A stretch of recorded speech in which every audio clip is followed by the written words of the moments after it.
here we are back at the timber bench, and once this is dry, so we're not going to affect the dust, there's areas here where there's grouting where the nozzles will actually fit underneath, and so we can actually dust into these areas here. We don't need a huge amount.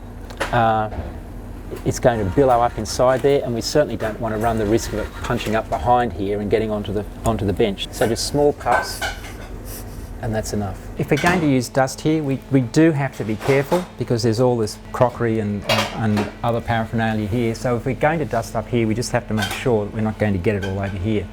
But all we're doing here again is putting the nozzle up inside and applying a small amount of dust, probably just 1 or 2 puffs, just to get inside this area here.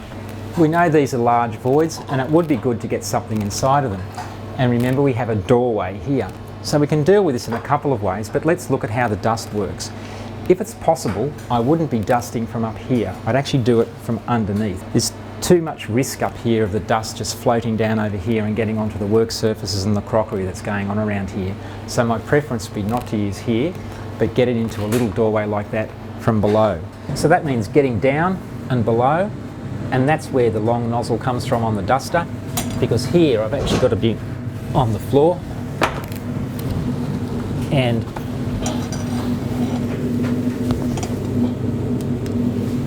looking for a space. And there we have it. It's actually where the pipe goes through the wall.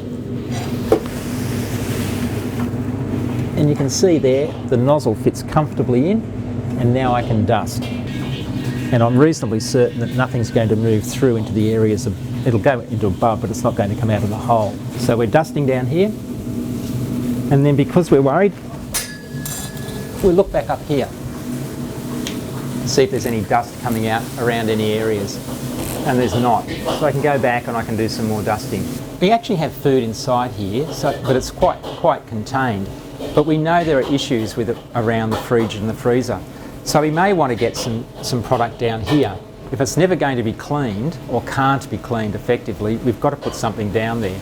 And a dust is probably a reasonable solution here. You could spray down there, but I think a dust will get into other areas. Now, I'm using the long nozzle here because what I don't want it just to blow everywhere. I want it to be quite contained inside here and quite direct. So I'm actually getting as far down as possible, and I'm right on the edge of this, so the dust is actually going into those areas that I want it to be. And it's flowing nicely, and I can get into the little cracks and crevices down here and dust in those as well. And you can do that because you can get behind here and you've got the long nozzle on the duster. It's quite a specific application.